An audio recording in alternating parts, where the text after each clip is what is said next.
नमस्कार दोस्तों, मेरा नाम है चंद्रशेखर यादव और आप जुड़े हुए हैं हमारे channel 21A learning for all से। और हमारा जो पॉलिटिकल साइंस में पॉलिटिकल थ्योरी का जो इंट्रोडक्शन चल रहा था, उसमें हम ये अगली वीडियो इस बारे में कि राजनीतिक सिद्धांत को अपने व्यवहार में उतारना, putting political theory to practice, इस पे आज चर्चा करने वाले हैं। इस वीडियो से देखने से पहले आप पिछली 2 वीडियोज़ को देखिए, उसके बाद इस वीडियो को देखिए।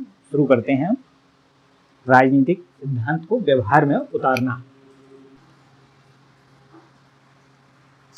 राजनीतिक सिद्धांत को व्यवहार में उतारना, putting political theory into practice, इस पर चर्चा करते हैं। पिछली वीडियोज़ में जैसे हमने देखा कि पॉलिटिकल थ्योरी के अंतर्गत बहुत सारे विचार होते हैं, जैसे स्वतंत्रता का विचार है, लोकतंत्र का विचार है, समानता का विचार है, न्याय का विचार है। तो बहुत सारे विचार हैं जो समाज से जुड़े हुए हैं। तो हमारे मन में जब हम इन शब्दों को सुनते हैं, इन विचारों को सुनते हैं, तो सबसे पहले यही कौनता प्रश्न आता है कि ये क्या है, इस जो विचार हम चर्चा कर रहे हैं, इनका अर्थ क्या है, इनका महत्व क्या है। तो राजनीतिक विज्ञान विषय की प्रकृति किस तरीके से अलग है। जैसे गणित विषय में अगर हम पढ़ेंगे तो त्रिभुज की एक परिभाषा होगी, वर्ग की एक परिभाषा होगी। जैसे एक ऐसी आकृति जिसकी चारों भुजाएं बराबर हों, वो वर्ग कहलाती है। लेकिन राजनीतिक विज्ञान में किसी विचार की परिभाषा ऐसी नहीं है जो एक ही हो। जैसे स्वतंत्रता की परिभाषा देखेंगे तो स्वतंत्रता की परिभाषाएं पिछली वीडियोज़ में जैसे हमने चर्चा की है कि क्या हो सकती है। शुरुआत में जैसे माना गया कि नारी तभी तक स्वतंत्र है जब वो किसी पुरुष के अधीन है, तभी तक स्वतंत्र है। समानता क्या है, सभी को जैसे अवसर मिल रहे हैं, बराबर अवसर मिल रहे हैं, तो वो समानता है। बहुत सारे लोकतंत्र, जैसे पहले का विचार है कि लोकतंत्र सबसे खराब शासन प्रणाली है, तो एक विचार वो भी है।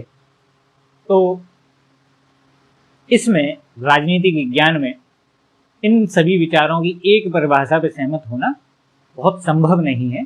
समय के साथ इनमें प्रगति होती है और इनमें बदलाव आते हैं, इसीलिए इनकी एक परिभाषा होना संभव नहीं है। इसीलिए राजनीति विज्ञान को व्यवहार में उतारना क्यों आवश्यक है, कैसे आवश्यक है, इस पे हम चर्चा करते हैं।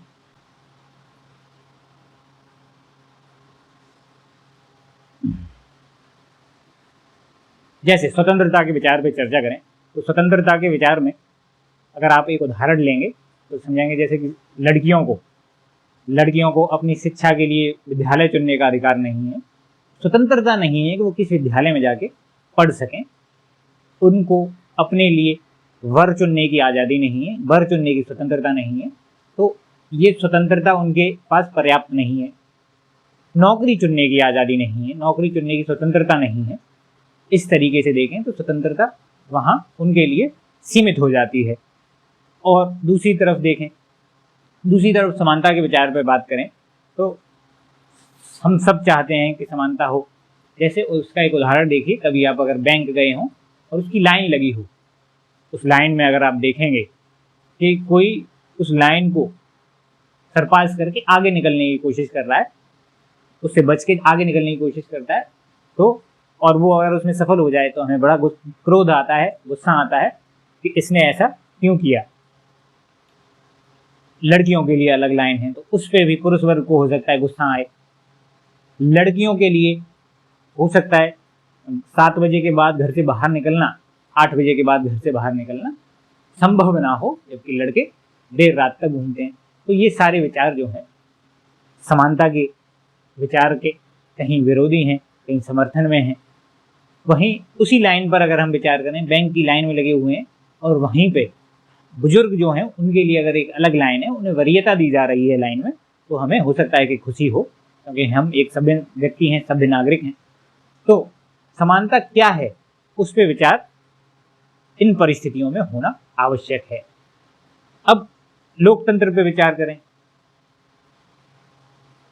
अब हम अगर विचार करें कि क्या जो समानता है जो भारत के संविधान ने सभी को दी है, क्या वो सभी को समान रूप से मिल पा रही है। उसका अगर एक उदाहरण ले पाएँ तो भारत के संविधान में शिक्षा का अधिकार सभी को मिला हुआ है, लेकिन क्या संविधान में होने मात्र से सभी को समान रूप से शिक्षा मिल पा रही है, या उसमें भी कुछ चुनौतियां हैं। जैसे एक बच्चा वो है जिसके पास सारे संसाधन हैं, सारी सुविधाएं हैं, तो वो शिक्षा को आसानी से प्राप्त कर सकता है। लेकिन वहीं एक बच्चा है जिसके लिए बड़ी चुनौती ये है कि उसका पेट भरे, जीवन जीना उसके लिए शिक्षा से ज़्यादा जरूरी है, तो वो शिक्षा प्राप्त नहीं करेगा, सड़कों पर जाके गुब्बारे बेचेगा, पेन बेचेगा या भीख के व्यवसाय में संलिप्त होगा, तो उनके लिए ये चुनौती है। तो भारत में शिक्षा का अधिकार भी अपने आप में सीमित हो जाता है, औपचारिक हो जाता है। तो संविधान में अगर समानता की बात है तो क्या वो सभी को मिल जा रही है लिख देने मात्र से?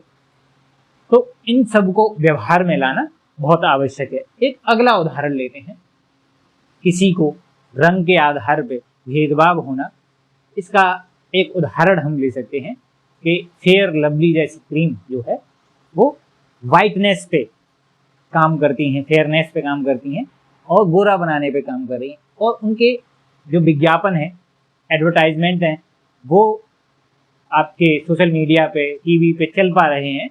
तो कहीं ना कहीं हम रंग के आधार पे भेदभाव से ग्रसित हैं, हम समान रूप से अपने नागरिकों को, अपने साथियों को व्यवहार प्रदान नहीं कर पा रहे हैं। इसीलिए समानता का विचार वहाँ एक चुनौती बन जाता है। फिर हम जब किसी भी प्रतियोगी परीक्षा में सम्मिलित हों तो हमें लगता है कि किसी भी व्यक्ति को कोई विशेष अधिकार नहीं मिलना चाहिए, मेरिट पे बात होनी चाहिए, योग्यता पे बात होनी चाहिए। लेकिन यहाँ पे हमें ये समझना पड़ेगा कि किसी खास जाति का व्यक्ति हो सकता है अपने जीवन यापन के लिए गटर में उतरता हो, गटर साफ करता हो, उसके बाद उसको रोजाना खाना मिलता हो।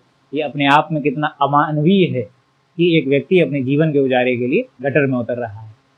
वहीं एक व्यक्ति ऐसा भी है जिसको गरीबी की वजह से वो बाकी सुविधाएं नहीं प्राप्त कर पाता। जैसे स्वास्थ्य की सुविधाएं हैं तो एक गरीब व्यक्ति उसको अवेल नहीं कर पाता, प्राप्त नहीं कर पाता, तो उसके लिए वहाँ समस्याएं पैदा होती हैं और वो समानता के विचार के लिए चुनौती बनती है। जो राजनीतिक विचारक होते हैं वो इस बात के लिए प्रयास करते हैं कि जो राजनीतिक विचार हैं, सिद्धांत हैं, उनको आम जनता तक आसान भाषा में कैसे पहुंचाया जाए ताकि जनता सचेत हो सके, जागरूक हो सके और अपने अधिकारों को प्राप्त कर सके। और साथ ही साथ ये भी प्रयास किया जाता है कि जनता में इस मुद्दे के प्रति संवेदनशीलता हो कि किसको समानता की अधिक आवश्यकता है। क्या सभी को समान रूप से ट्रीटमेंट दे देना, समान रूप से व्यवहार कर देना, समान रूप से बर्ताव कर देना पर्याप्त होता है, या फिर हो सकता है कुछ वर्गों के लिए समान व्यवहार से ही समस्या हो। उसका एक उदाहरण ऐसे समझिए कि एक बच्चा है, गरीब बच्चा है, जो पैसे की कमी की वजह से, संसाधन की वजह से, मोबाइल नहीं है, इंटरनेट नहीं है, गांव में विद्यालय नहीं है, उसकी वजह से शिक्षा प्राप्त नहीं कर पा रहा। एक बच्चा ऐसा है जो शहर में बैठा है और सारी सुख सुविधाओं से संपन्न है। तो क्या हम ऐसे वर्ग को हम समान व्यवहार के साथ ही, जैसे ही हम उसको समानता के साथ व्यवहार करते हैं तो वो उस प्रतियोगिता से अपने आप ही बाहर हो जाता है, क्योंकि उसके पास वो सारी सुख सुविधाएं नहीं है जो बाकी वर्ग के पास है।